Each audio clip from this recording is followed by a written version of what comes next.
Hey guys, it's B. I'm here to do the luxury brand story tag, and I was tagged by the lovely Andri, so thank you, Andri.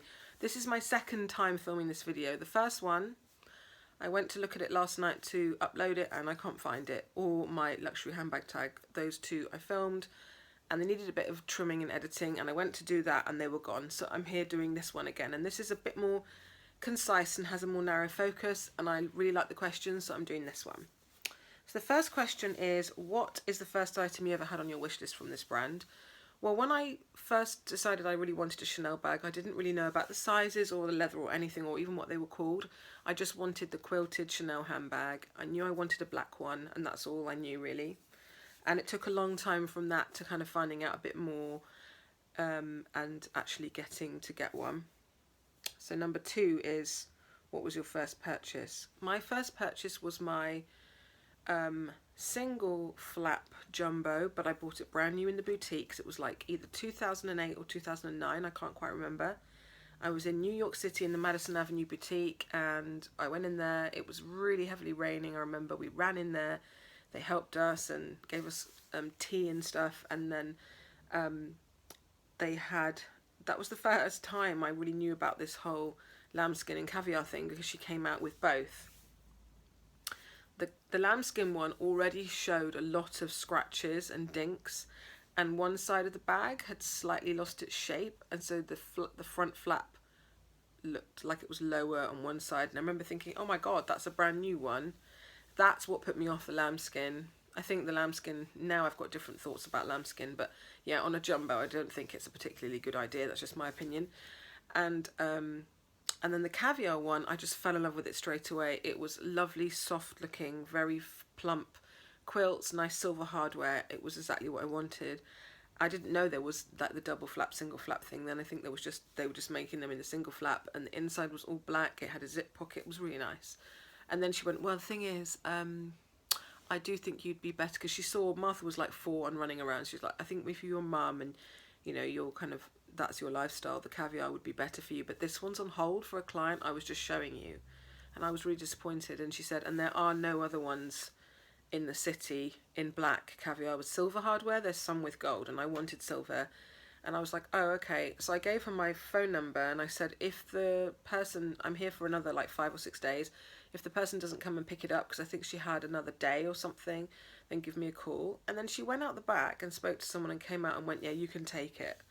And because I think the other person, she's a regular client, but I don't think she's going to buy this piece. I don't know, but that's what happened. And so I actually bought it there and then. And I remember, because it was raining really heavily, even though it would all go in a carrier bag, they said they would just have it bike messengered or whatever to my hotel, which was really great, because then we could go off and have our day and not worry about the bag or the box getting soggy or whatever. So that was my first purchase, and because we were on holiday in New York as a family, it was like a really special experience. I don't have that bag anymore, but I have one that's almost the same. Number 3, what is special to you about this brand? Okay, so this is really hard to put into words. I don't exactly know. I think it's a conglomeration. That's a bit of a big word. It's a mixture of different things. So it's the actual products I really like. It's the history, the legend of this iconic woman, this figure, Gabrielle Chanel.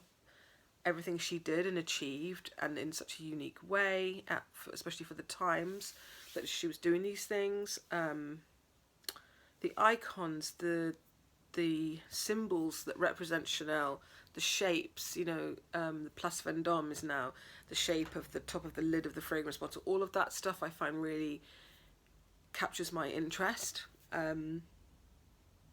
It's classic, but it's not alienatingly classic. So for me, there are lots of things. I'll give you just an example. The Lady Dior bag. I can look at it and think that's a beautifully made nice thing, but to me it's very specifically, I feel, dressy, and I imagine a certain outfit and a certain woman carrying that, and it's not me. Whereas with a Chanel classic flat bag, because of the curves of it and the shape, I feel like it could be dressed up or dressed down. So it's not all Chanel products, but a lot of Chanel products feel accessible to me, wearable to me, but give me that taste of luxury, and I just really appreciate that. I think it's changing. and not for the better, but I still feel that pull with the brand. As I said, I love the whole French chic thing, and the black and white I love. I love the fabrics. I love there's a girly playfulness, I think, to a lot of the items that doesn't feel too sophisticated for me to join in. Does that make sense? That's how I feel anyway. Number 4, my favourite purchase. Well, this is hard because I have 2 classic flat bags. They're my favourite bags, but I'm going to pick this one. This is the medium large classic flap, and it's in caviar with gold hardware. And this bag felt unattainable to me. Once I got my jumbo, I felt like to justify buying this one was just not really on the cards. I knew that for an everyday bag, and I still stand by that, the jumbo is more practical for me. But I always felt, even before I ever got a jumbo, that this was, to me, more attractive. The proportions of it are slightly different. It's light. It's a lot more supple and soft than my jumbo, which, especially these corners, can just be so rigid and boxy. This one is smaller, but it's also not made differently, but I just feel like it's less overwhelmingly structured. It's not as heavy. I love the size of the chain, the length of the strap. Everything about it is just so timeless, especially with the gold hardware. And I just felt like, because it isn't a practical everyday bag for me, because I can't really take it crossbody and stuff, it always felt like a frivolity or a luxury to get this as well. So it's my favourite because it is so special, and I do save it for best. And I'm not one of those people who's like, it's not like I just leave it on the shelf and look at it. I do wear it, but when I mean for best, I mean if me and my husband go out for supper, even like just for sushi, and we don't have the kids, I will grab this because I don't need loads of stuff and I don't need to carry it crossbody and stuff. So it's something that I don't just sort of sling around in a kind of casual way that like I do with some of my other bags. And I know that this isn't exactly what she created. She didn't create the CC lock, but when I see this is the version that I think of that really epitomizes Chanel and the brand. So yeah, this is my favourite to look at. This is my prettiest bag, I feel. It's just a bit more delicate than the jumbo, and I just get excited because when I carry it, because I never thought that I would have this size. So yeah. My latest purchase is these. I have made another purchase, but it hasn't come yet, so you'll have to wait and see. There'll be an unboxing. But these are my most recent purchase, and they are CC crystal earrings with a pearl drop. Just trying to show you. And I just wanted these for ages, and whenever I looked in the trays of jewellery, they weren't there. And then I was in Harrods in the spring, and I didn't really know what I wanted to get, or I was going to get a card holder and didn't like any of them. And I had Harrods reward points to use, quite a substantial amount. And she had a pair of these, and I just like that they dangle, and they have they're a bit more dressy for those special occasions when I don't just want to wear little studs. So I really love them, and they are my newest Chanel piece. Where was I up to? Do you think you'll stay loyal to the brand in 5 years? No, in a word. Let me explain. I have got all of the things except one, which I'll talk about at the end of the video in another question, that are the things that I kind of, once I started really enjoying Chanel and having the budget to get something every year, I have my GST, I have my medium large, I have my jumbo, I have SLGs, I have an O case. There isn't really another, I have my DeVille. There isn't really another bag that I have a really crazy desire to get. There are other pieces that I'm sure I will occasionally buy from Chanel again, but my building up a collection is kind of done. And for that reason, I don't think I will exclusively buy from Chanel. It's still my favourite house, but there are negatives. So I feel the prices just keep getting, I know this sounds so boring like a crack record, but I think the prices have gotten really ludicrous, and I think that we all get accustomed to a certain price point, and then they push us a bit further and we get used to that, and then they push us a bit further and we get used to that.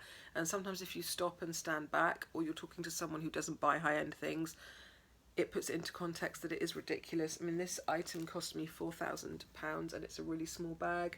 It's nicely made. It's not exquisitely made. It's not a Hermes.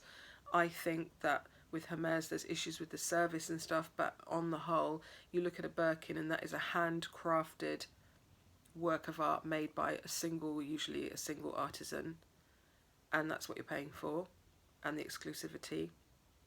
This, I think, is still made by artisans, and they use machines, and I think, I mean, the best person for talking about these issues on videos is Super Jacob. You should check out his channel. But he puts it really well that, you know, there's been a pressure to churn these things out like hotcakes, and, you know, that you can't do that without it affecting quality on some level. So there's nothing wrong with mine, but I can see the odd place where there's like a blob of glue between two seams, or a messy looking end where they've overstitched at the end to finish off the row of stitching and it's just a bit lumpy. Only things that I notice because I'm a perfectionist, but it's not perfection that you're getting with when you shouldn't assume that when you pay that kind of money you're getting perfection. You're not. But this is a really nice one. I really love it. It's quite soft. It's not so structured. I've heard about a lot of people recently thinking that these aren't structured enough. Not so much the jumbos because they have a really rigid base. This does not, because the card that's inside is not as rigid. This has got a bit of movement. So, you know, you could get sagging and stuff, but I like it being a bit softer. So no, the prices keep going up. The quality is variable. I've just tried to buy an SLG and the SA rang me and said, oh, the one that she had put on hold for me, she noticed some tarnish on the zipper and a dirty stain on the leather, and did I still want it? And I said, no. And she had said that we can't give you a discount on the shipping, we can't give you a discount on the item. I find that insane. They should just withdraw it from sale, but whatever. And the service is very variable. I find that when I go in or phone the stores, sometimes I get a really friendly welcome and lots of assistance, and sometimes I don't. I feel like you are less likely to get good service within a department store concession, just based on anecdotal experience. In Harrods and in Selfridges, I find there's just so much foot traffic. They're really busy. Sloane Street and Brompton Cross in London, I have had really amazing service almost every single time I've been in.